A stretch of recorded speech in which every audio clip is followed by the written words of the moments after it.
Today I've lobbed into the central Uzbekistan city of Samarkand, and it's a modern city, a lot more modern than the cities I've visited so far, but it still does have a lot of that old Islamic architecture, which is quite interesting. Now the plan for today is to take it a little bit easy, explore the city a little bit, but just take it easy. Like, for example, I'm just going to go and have a coffee right now. I'm not in a hurry to go and visit all the tourist attractions. It's not really why I'm here anyway. They're sort of, for me, a little bit of almost like a sideshow of experiencing what the place is really like. Once again, the weather is spectacular. Bright blue skies, not a cloud in the sky at all. And it's already getting quite warm, even though it's quite early in the morning. In a lot of these towns so far, I've noticed that a lot of the way that you get around is on foot. I mean, you can catch cabs for things that you want to do that are further afield, but the walking situation is pretty good. The footpaths are like that. I mean, they're usually concrete, and of course you get the odd car parked on them like you would in Indonesia, but it's actually not too bad at all. I actually quite enjoy walking around most of these towns. I just stopped in for a coffee, and I thought it was a good time to talk about the coffee situation that I've experienced so far, and perhaps a bit about the food situation. Now, seeing that latte is about all you need to know about the coffee situation. Yes, that is all you need to know. But travelling's not all about the coffee, is it? It's about the food. For me, food is just so important. And so far, I haven't been that impressed with the food here. I mean, I've tried quite a bit. So the food is generally things like salads, soups, and then meat on a stick. That's a lot of it. There is a few rice dishes as well. I find that it's okay, like it's not bad food, but it's not inspiring. It's got a bit of flavour, but again, it's not something I'd go out of my way to come to a country for. Like, for example, you might go to Turkey just for the food. This is not that. The other thing that I've been seeing a lot of is that Uzbekistan is one of the cheapest countries in the world to travel to. And these people clearly haven't been to Southeast Asia, because it's much, much cheaper in places like Thailand, Indonesia.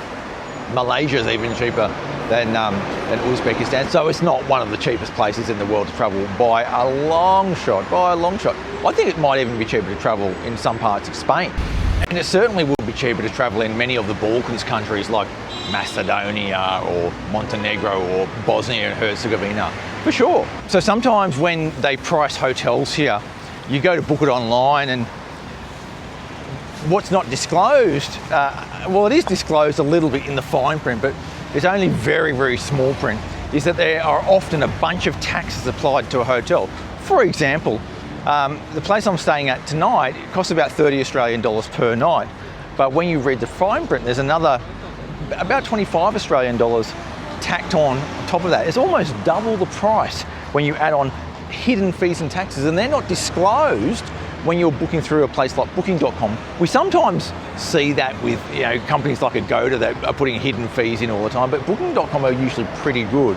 And in Uzbekistan, it's actually a bit of a nightmare trying to find the real price of a place before you book it. And sometimes you've booked it and don't realise there's huge taxes involved. And what that means is that accommodation is never really that cheap.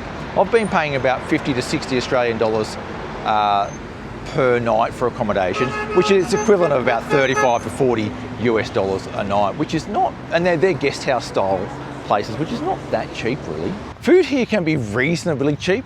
You can probably get a single portion in some places if you really shop around for about 5 Australian dollars or 3 US dollars. But you really have to do your homework to find a place like that. And often, in my experience, the quality at those cheaper places isn't as good.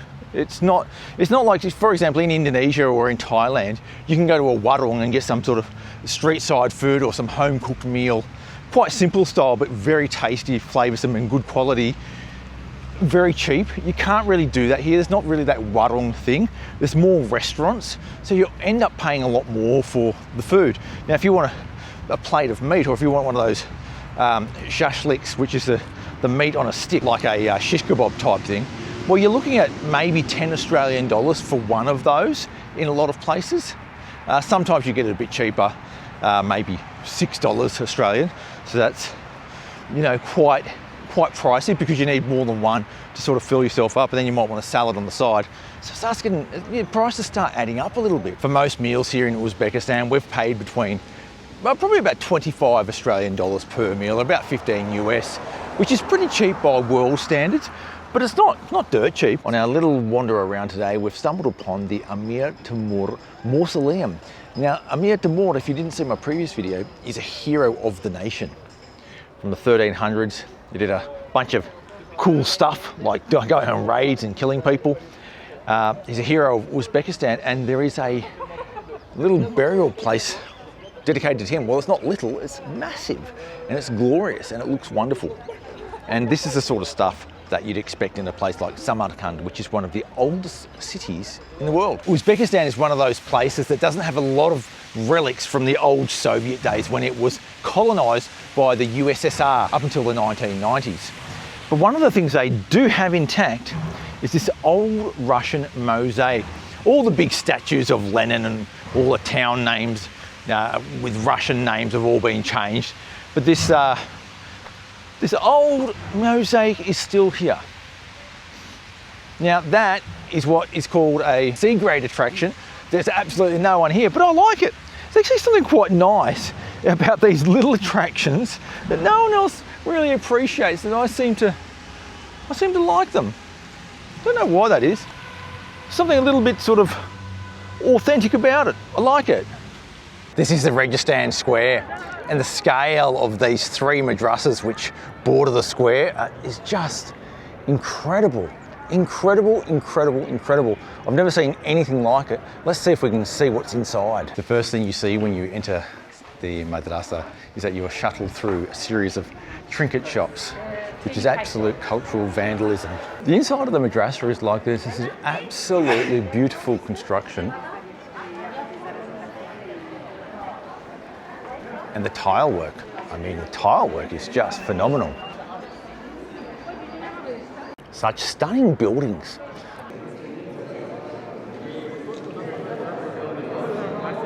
And just look at how beautiful this particular interior is. It's shoes off only in here, and it's all gold leaf. And that dome is just wonderful. Walking through these ancient cultural sites from the 1400s and 1600s, which is when these big buildings were built, is absolutely breathtaking.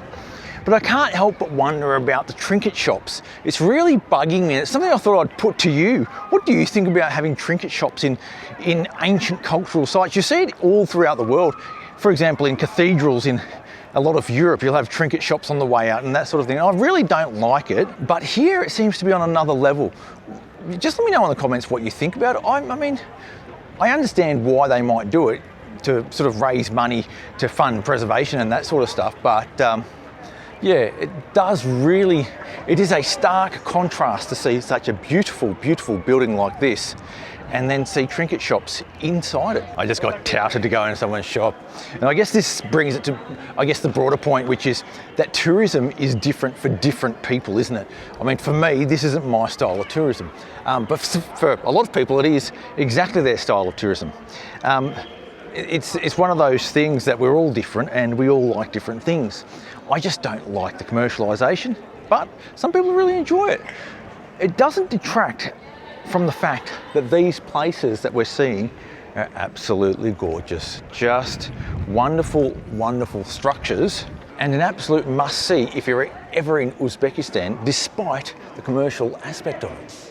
One of the cool things here in Samarkand is that on Sundays, when a lot of people are getting married, they all come out to the most famous spot in town to get their wedding photos, and there's heaps of people getting their photos taken today, right in front of this magnificent Registan Square. Look at this, isn't that beautiful? A beautiful place to have your photo taken. And there's heaps of them, They've got the big cameras out, they've got the gimbals, they've got everything going on. Look at that, bridal party, everything. It's pretty cool. Another one over here.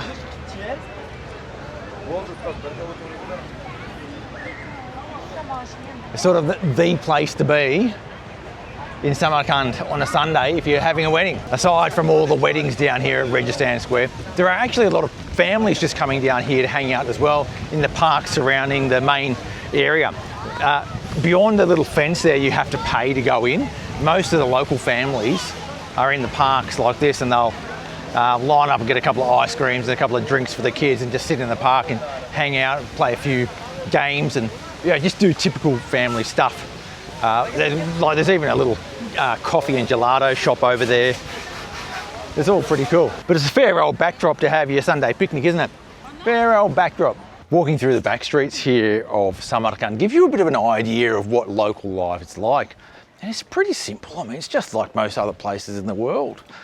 Just simple village life, really close to the tourist district.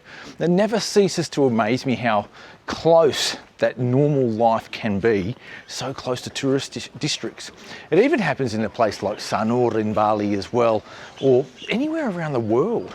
Absolutely incredible. But I guess the lesson in that is that you can always find something that suits your style no matter where you are. If you want that really touristy thing, easy to get. If you want the less touristy thing, just walk back from the tourist zone. It's pretty easy to do. Now, sort of what I advocate in Bali a lot as well is that if you're getting a bit sick of, the same old monotonous thing, just walk back a few streets and just walk around. I mean, it is pretty simple the way that things are in these back streets. But I think it's pretty interesting as well. And just down this back street, we've seen this big mosque. Now that's got to be some sort of big tourist attraction because it's so grand. But we're obviously approaching it from a different angle, and that sort of gives you a different sense of the place. This structure is in fact the Amir Temur Mosque, one of the most famous structures in all of Samarkand, and it's beautiful, isn't it? My time here in Uzbekistan is actually winding up just a little bit. Samarkand is actually the last leg on my trip in Uzbekistan, and I'm moving on to Kazakhstan next by train, and I'll be doing that tomorrow. The journey here across Uzbekistan and across the Silk Road has been really enlightening, really interesting to learn a lot about the history of this place, which I never knew. And it's something, if you ever get the opportunity to come here to Uzbekistan to learn a bit more about Central Asian culture and history, you really should do it. It's just quite interesting, quite magnificent.